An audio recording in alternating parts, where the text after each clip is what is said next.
28 जानेवारी 2026 बारामतीच्या आकाशात उठलेला धूर आणि काही क्षणात महाराष्ट्राने गमावला एक मोठा नेता, अजित पवार।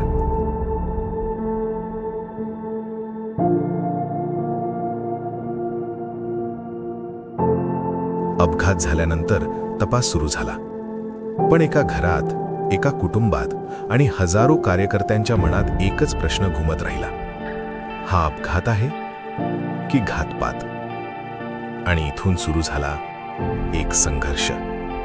रोहित पवार पुढे आले, भावनिकदृष्ट्या तुटून देखील ठामपणे उभे राहिले। आज या प्रेस कॉन्फरन्सच्या माध्यमातून महाराष्ट्रातल्या प्रत्येक व्यक्तीला जो प्रश्न पडलेला आहे की अजितदादांचा जो ऍक्सिडेंट होता तो एक अपघात होता का घात होता, हा प्रश्न प्रत्येक व्यक्तीला पडलेला आहे। हे शब्द फक्त पत्रकार परिषदेतले नव्हते, हे शब्द होते एका कुटुंबाच्या वेदनेतून आलेले। राजकारणात मतभेद असतात, विचार वेगळे असतात, पण रक्ताचं नातं आणि माणुसकीचा प्रश्न तो वेगळाच असतो। अध्यक्ष महोदय, जेवढं दुःख कुटुंबीय म्हणून आम्हाला झालंय तेवढंच दुःख या महाराष्ट्रातल्या प्रत्येक व्यक्तीला तिथं झालेलं आहे। दादांच्या अपघातात जो कोणी जबाबदार असेल, जो कोणी दोषी असेल, त्याला तुरुंगात टाकल्याशिवाय आणि शिक्षा दिल्याशिवाय आम्ही तर त्या ठिकाणी शांत बसणार नाही। अनेकांना प्रश्न पडलेला आहे, सरकार यामागे काही लपवत तर नाही ना? कारण प्रश्न अजूनही हवेतच आहेत। ब्लॅक बॉक्सचा पूर्ण अहवाल अजून आला नाही। आधी ब्लॅक बॉक्स जळालेला आहे असं सांगण्यात आलं, त्यानंतर अनेकांनी प्रश्न उपस्थित केल्यानंतर सांगण्यात आलं की ब्लॅक बॉक्स व्यवस्थित आहे। रोहित पवार वारंवार म्हणाले, तपास पूर्ण व्हावा, कुणीही दोषी असेल तर त्याला शिक्षा व्हावी। ही मागणी आरोपांची नाही, तर ही मागणी होती पारदर्शकतेची। फक्त एवढंच आहे, माझा काका, आमचे नेते, आमचे दादा आज आमच्या सर्वांच्या मध्ये नाही आहेत। पण ते का नाहीत, कशामुळे झालं, कुणी केलं, जर केलं असेल तर कसं घडलं, का केलं गेलं, याची माहिती मला नाही तर अख्ख्या महाराष्ट्राला त्या ठिकाणी माहिती पाहिजे। हा संघर्ष केवळ राजकारणाचा नाही, हा संघर्ष आहे न्यायासाठी। ते म्हणाले, हा विषय फक्त अपघात म्हणून बंद होऊ नये, तर ह्यामागचं पूर्ण सत्य बाहेर आलं पाहिजे। रोहित पवार हे या अपघाताची FIR नोंदवण्यासाठी गेले असताना त्यांची FIR मुंबईमध्ये नोंदवण्यात आली नाही। फायर हा करायला तिथं लॅपटॉप आणला गेला होता आणि माझं स्टेटमेंट टाईप करायला सुरुवात झाली होती। मग एक मोठे एक मोठा अधिकारी म्हणजे ॲडिशनल म्हणजे DCP इथं आले आणि त्यांनी तिथं सांगितलं तुम्हाला करायचं करा, आम्ही FIR करून घेऊ शकत नाही आणि हे तुम्हाला ज्याला सांगायचं तुम्ही त्याला सांगा, तुम्हाला जिथं जायचं तिथं जा, जी कारवाई करायची तुम्ही करा, पण आम्ही ही FIR नोंद करू शकत नाही। त्यानंतर त्यांनी बारामती येथे नोंदवण्याचा प्रयत्न केला, तिथे देखील नोंदवून घेण्यात आली नाही। आम्हाला सांगा, CID तुम्हाला माहित नसेल, कोणाला बोलवलं CID नाही। त्याचा रोहित सिंग अमेरिकेत जाऊन आला, तो दिल्लीत येऊन बसला, CID त्याला अजून नाही बोलवलं। VK सिंग जो मालक आहे त्याला अजूनपर्यंत बोलवलं नाही। त्याच्याबरोबर मेंटेनन्स करणारा महाराष्ट्रात बसणारा जो त्यांचा माणूस आहे त्यालाही अजून बोलवलं नाही। CCTV बद्दल फक्त इथले गोळा केल्यानं त्यांनी आम्हाला कळालं।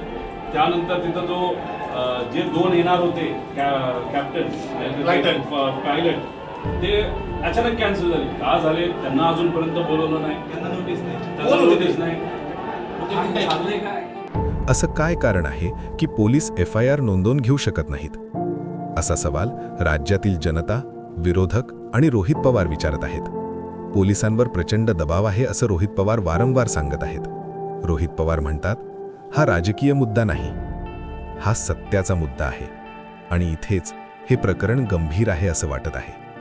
कारण जेव्हा सत्ता आणि सत्य यांच्यात अंतर जाणवतं तेव्हा खरा संघर्ष सुरू होतो। ह्यासाठी रोहित पवार हे अनेक नेत्यांना भेटत आहेत, त्यांना या अपघाताबद्दल माहिती देत आहेत। रोहित पवार पत्रकार परिषद घेऊन नवनवीन माहिती उघड करत आहेत, पण तरी देखील त्याची दखल सरकार घेताना दिसून येत नाही। FIR नोंदवून का नाही घेतला जात आहे, एवढ्या गोष्टींचं फक्त उत्तर सरकारने द्यावं। तीन ठिकाणी प्रयत्न करून पण जर समजा नोंदवून घेतले जात नसतील आणि पोलीस स्टेशनवरती जर समजा तुम्ही दबाव टाकत असाल की नोंदवून घ्यायचा नाही म्हणून, तर हे कशासाठी आहे ते कळलं पाहिजे. मला असं वाटतं महाराष्ट्राला कळलं पाहिजे. एक नेता जो सरकारमध्येच होता, ज्यांनी दशकानुदशके महाराष्ट्रासाठी काम केलं, त्यांच्या न्यायासाठी इतका संघर्ष होणं हे महाराष्ट्राचं दुर्दैव आहे. परंतु हा अपघात झाला आहे की घडवून आणला आहे, या प्रश्नाचं उत्तर शोधण्यासाठी उभा राहिलाय एक नातलग, एक कार्यकर्ता, एक राजकारणी, रोहित पवार.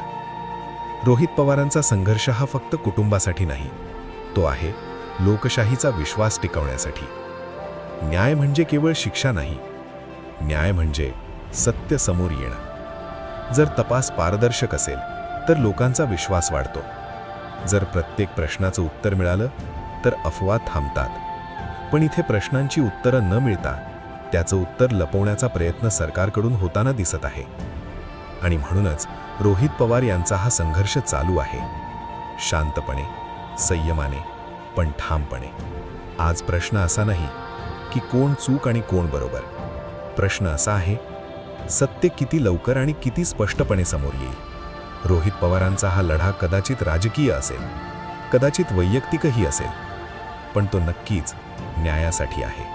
आता प्रश्न उरतो की अजित पवार यांच्या न्यायासाठी आवाज उठवणं आवश्यक आहे का? तपास पूर्णपणे पारदर्शक व्हावा असं तुम्हाला वाटतं का? कॉमेंटमध्ये तुमचं मत नक्की सांगा.